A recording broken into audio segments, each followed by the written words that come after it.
Some of the canvas work stitches go really nicely together, and I want to show you one of my favourite combinations. So that's star stitch with upright cross. If you haven't seen the 2 videos for those, you can pop over and check them out now.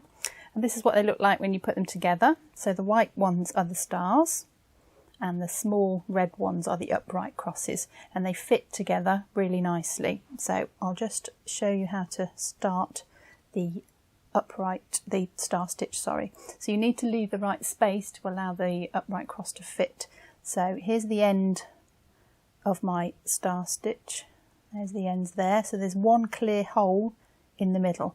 So you come down from the end, from the bottom of the star, you come down one hole, you come across one hole, and that's the start of your next stitch.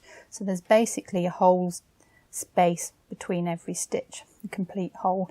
That hole's got a thread in it, so's that, one empty hole, one empty hole, one empty hole. So 1, 2, 3, 4, 5. It's a 5 by 5 cross with a little cross stitch over the middle. So just to reiterate, there's the top of the star, come up one empty hole, that's the middle of the gap basically, and then your starting position is the next hole up. So that spacing is important or the stitches won't fit together.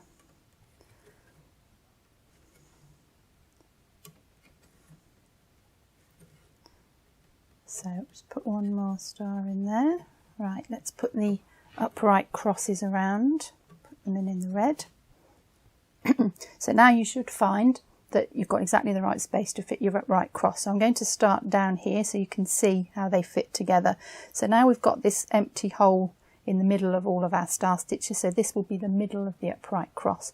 So I'm just going to come to the left, which is the end of that stitch there. And this one is 3 holes by 3 holes. So 1, 2, 3, we go across that middle empty one. So that stitch joins up with the side of this star stitch. We're going to do the same vertically. So there's the end of the top one. We go 1, 2, 3 holes, which is the top of that one there. And there's my upright cross. So you can see how that fits together. Now the end of the arm of the upright cross is the bottom of the next stitch. So we can go 1, 2, 3, and you'll see how these stitches start to join each other. That's the end of the cross there, meeting the bottom of the star and the top of the cross. So everything should link together. There shouldn't be any gaps. The end of the arm is the bottom of the next one. 1, 2, 3. And you can see now that that joins up with this upright cross and this star. And then a horizontal one across there. You can see there's no gaps. So just keep going to the ends of the arms, putting your vertical ones in and then your horizontal ones in. And if you've got your spacing right, you should find they fit together really nicely. So nice if you want some texture on your work. You don't have to do them different colours. I've just done that so you can see what I'm doing, but you could stick to the same colour and just rely on the texture.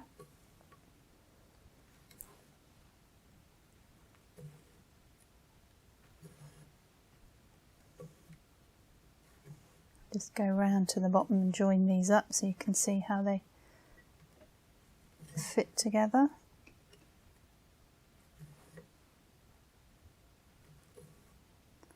So that's one there. Let's jump up and just put the top one in. So it kind of makes a diamond shape. So a lot of these stitches make different patterns when you look. So you've got these diamonds, which look really lovely. And then you can go off around the top and fill in the rest of the holes. So do the star stitches first. Make sure you've got that gap right, otherwise it won't work. And then put your upright crosses in afterwards.